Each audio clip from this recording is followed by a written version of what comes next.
नमस्कार विद्यार्थी मित्रांनो, आज आपण प्रॅक्टिस सेट 37 क्लास 7 मॅथ्स बघणार आहोत। पहिलं उदाहरण आहे if 7 kg onions cost 140 rupees, how much must we pay for 12 kg onions. आता या ठिकाणी 7 kg ओनियनची कॉस्ट 140 रुपीज दिलेली आहे। आपल्याला 12 kg ओनियनची कॉस्ट काढायची आहे। आता या ठिकाणी आपल्याला 12 kg ओनियनची कॉस्ट माहित नाहीये। आता आपल्याला या ठिकाणी 12 kg ओनियन साठी किती रुपीज लागतील हे माहित नाहीये, म्हणून त्याला x रुपीज लागतील असे आपण मानून घेऊया। Therefore 7 kg onion cost equal to 140 rupees. आता आपल्याला या ठिकाणी 12 kg ओनियनची कॉस्ट काढायची आहे, म्हणून 12 kg onion cost equal to x rupees. आता एक महत्त्वाची गोष्ट ती म्हणजे या ठिकाणी 7 kg ओनियन होते, या ठिकाणी 12 kg ओनियन्स आहे, म्हणजे या ठिकाणी ओनियनची संख्या वाढत आहे। या ठिकाणी 7 kg होते, या ठिकाणी 12 kg बनले, म्हणजे ओनियनची संख्या वाढत आहे। जर या ठिकाणी ओनियनची संख्या वाढत असेल तर त्याच प्रमाणात रुपीची किंमत जी आहे ती सुद्धा वाढणार आहे। या ठिकाणी येणारी जी किंमत आहे ही 140 पेक्षा जास्त रुपीज येणार आहेत। असं जर असेल तर ते उदाहरण डायरेक्ट प्रपोर्शनचं असतं, म्हणून या प्रकारे लिहिना देअरफॉर 7 kg ओनियन साठी आपल्याला 140 रुपीज लागतात, तर 12 kg ओनियन साठी आपल्याला x रुपीज लागतील। आता या ठिकाणी आपण तिरकस गुणाकार करणार आहोत। 7 multiply by x equal to 12 multiply by 140।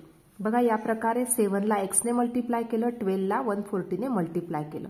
Therefore x equal to 12 multiply by 140 upon हा जो 7 x सोबत मल्टिप्लाय होता, जेव्हा तो उजवीकडे आला तेव्हा तो डिवाइड झाला। देअरफॉर बघा आता या ठिकाणी ज्या टर्म कॅन्सल होणार आहे त्यांना आपण कॅन्सल करून घेऊया। 7 1 जा 7, 7 2 जा 14, 7 0 जा 0, म्हणून x equal to 12 multiply by 20।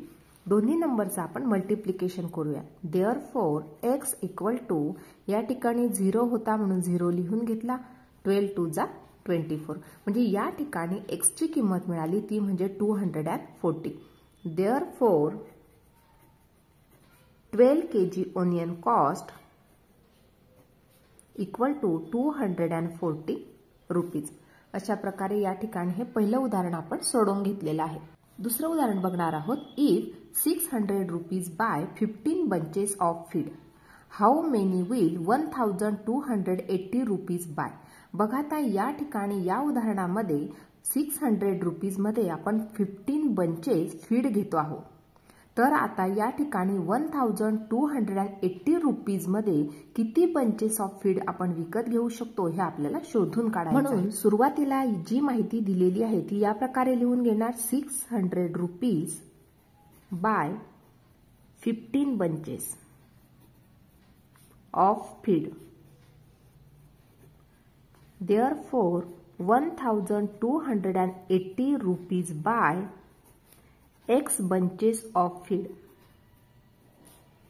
कारण या ठिकाणी आपल्याला 1280 रुपीज मध्ये किती बंचेस फीड मिळणार हे आपल्याला माहित नव्हतं, म्हणून या ठिकाणी आपण x बंचेस फीड विकत घेणार असं मानून घेतलं।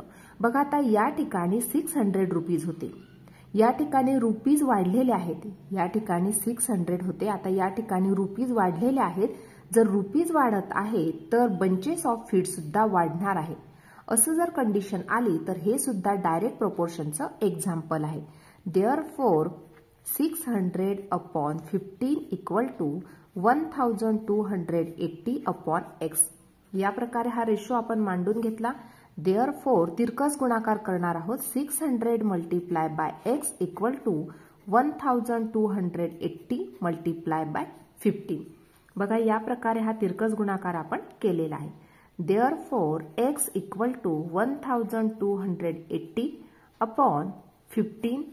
आता या ठिकाणी हा जो 600 आहे x सोबत मल्टिप्लाय आहे, जेव्हा तो उजवीकडे जाणार तेव्हा तो डिवाइड होणार या प्रकारे।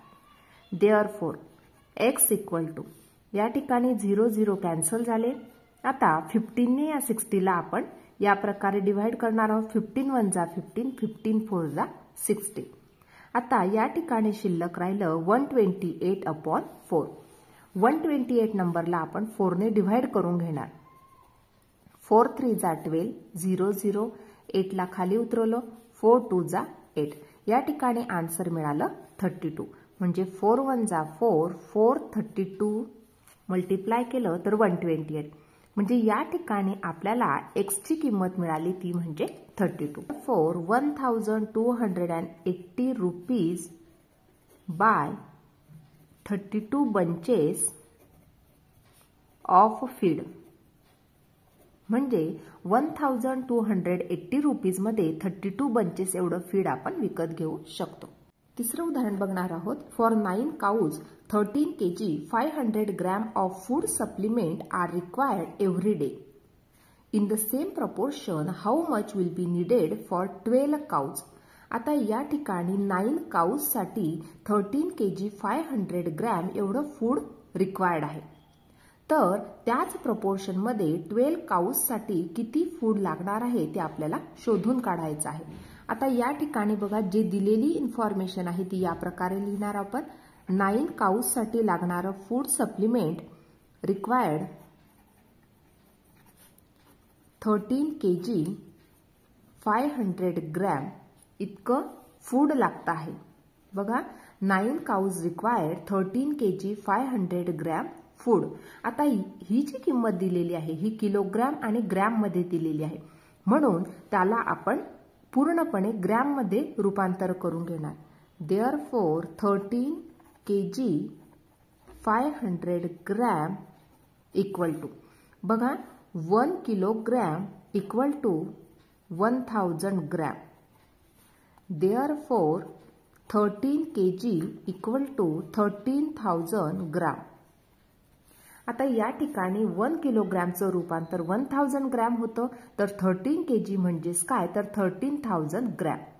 आता या ठिकाणी हे ग्रॅम मध्ये रूपांतर झालं. प्लस 500 जर केले तर आपल्याला मिळणार therefore 13 kg 500 gram equal to 13 kg म्हणजेच किती तर 13,000 gram plus 500 gram equal to 13,500 gram.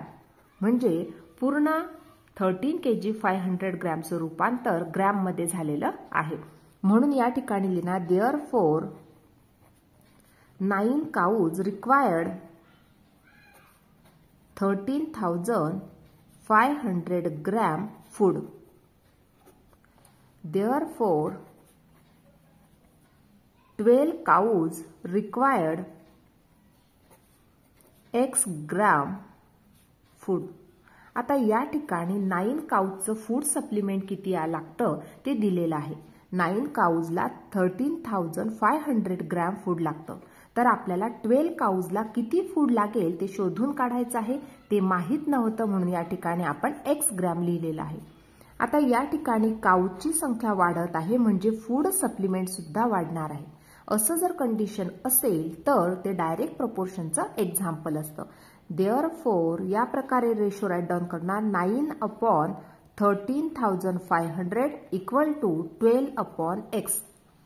आता या ठिकाणी आपण क्रॉस मल्टिप्लिकेशन करणार आहोत. Therefore 9 multiply by x equal to 12 multiply by 13,500.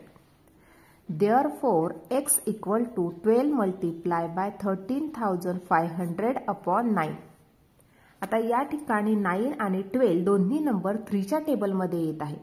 3 3 जा 9, 3 4 जा 12. आता 13,500 ला 3 ने आपण डिव्हाइड करणार आहोत. बघा या प्रकारे. जर आपल्याला या प्रकारे जमत नसेल तर या साधा प्रकारे आपण डिव्हायडेशन करू शकतो.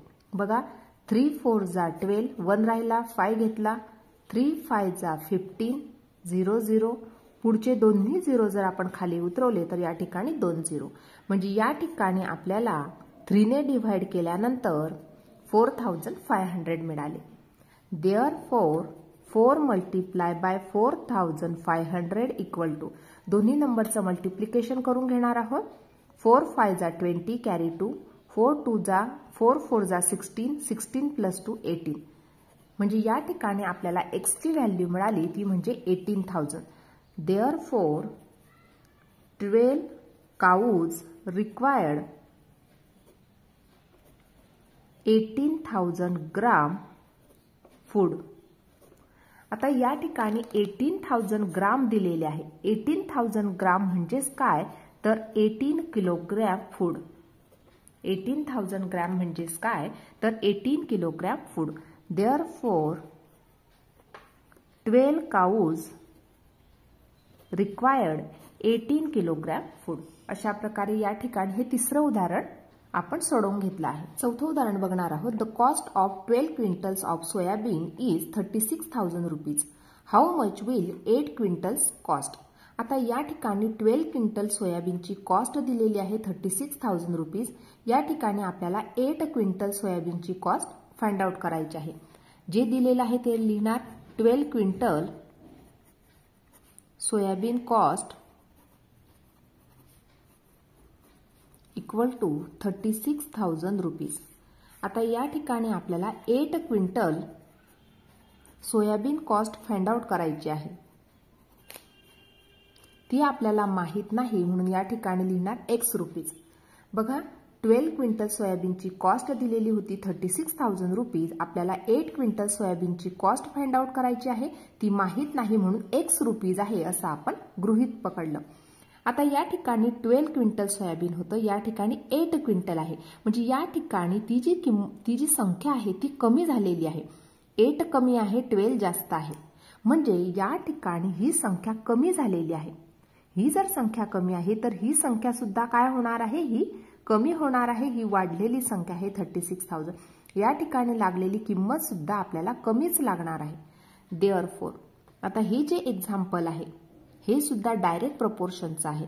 म्हणून या प्रकारे रेशो लिहिणार 12/36,000 equal to 8/x. Cross multiply करणार. Therefore 12 multiply by x equal to 8 multiply by 36,000. Therefore x equal to 8 multiply by 36,000 upon 12. 12 या ठिकाणी x सोबत मल्टिप्लाय होता. जेव्हा तो उजवीकडे आला तेव्हा तो डिव्हायडेड झाला. आता 12 ने 36,000 ला डिव्हाइड करणार. 12 1 जा 12, 12 3 जा 36, 12 0 जा 0, 12 0 जा 0, 12 0 जा 0 equal to 8 multiply by 3000 equal to 24,000. म्हणजे या ठिकाणी आपल्याला x ची किंमत मिळाली ती म्हणजे 24,000 rupees. Therefore 8 quintal soybean cost equal to 24,000 rupees. अशा प्रकारे या ठिकाणी आपल्याला 8 क्विंटल सोयाबीनची कॉस्ट मिळाली ती म्हणजे 24,000 रुपीज. पुढचं उदाहरण बघणार आहोत. 2 mobile cost 16,000 rupees. How much money will be required to buy 13 such mobile. या ठिकाणी 2 मोबाईलची कॉस्ट दिलेली आहे 16,000 रुपीज. आपल्याला 13 मोबाईलची कॉस्ट फाइंड आउट करायची आहे. बघा आता या ठिकाणी 2 मोबाईलची कॉस्ट 16,000 रुपीज आहे. 13 मोबाईलची कॉस्ट आपल्याला माहित नाही म्हणून या ठिकाणी आपण x रुपीज आहे असं लिहिलं. आता या ठिकाणी 2 मोबाईल होते. आता आपल्याला 13 मोबाईलची कॉस्ट काढायची आहे. म्हणजे संख्या वाढत आहे. जर ही संख्या वाढत आहे तर 16,000 रुपीज होते. याच्यापेक्षा नक्कीच जास्त किंमत आपल्याला 13 मोबाईलसाठी द्यावी लागणार आहे. म्हणजे जर एक संख्या वाढल्यानंतर दुसरी संख्या पण वाढत असेल तर हे एक्झाम्पल डायरेक्ट प्रोपोर्शनचं असतं. Therefore रेशो या प्रकारे लिहिणार 2/16,000 इक्वल टू 13/x.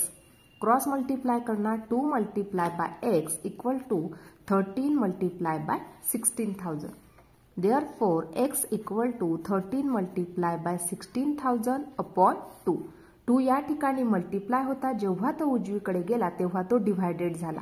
2 ने 16,000 ला डिव्हाइड करून घेऊया. 2 1 जा 2, 2 8 जा 16, 2 0 जा 2 0 जा 2 0 जा equal to 13 multiply by 8,000 equal to.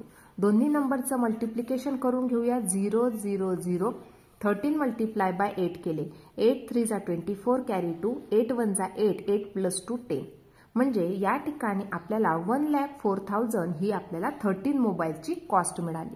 Therefore 13 mobile cost equal to 1,04,000 rupees. अशा प्रकारे या ठिकाणी 13 मोबाईलची कॉस्ट आपल्याला मिळालेली आहे. अशा प्रकारे आज आपण प्रॅक्टिस सेट 37 पूर्णपणे सोडवून घेतला. आजचा व्हिडिओ कसा वाटला ते नक्की कॉमेंट करून कळवा आणि व्हिडिओला लाईक, शेअर आणि सबस्क्राईब करायला विसरू नका. धन्यवाद मित्रांनो.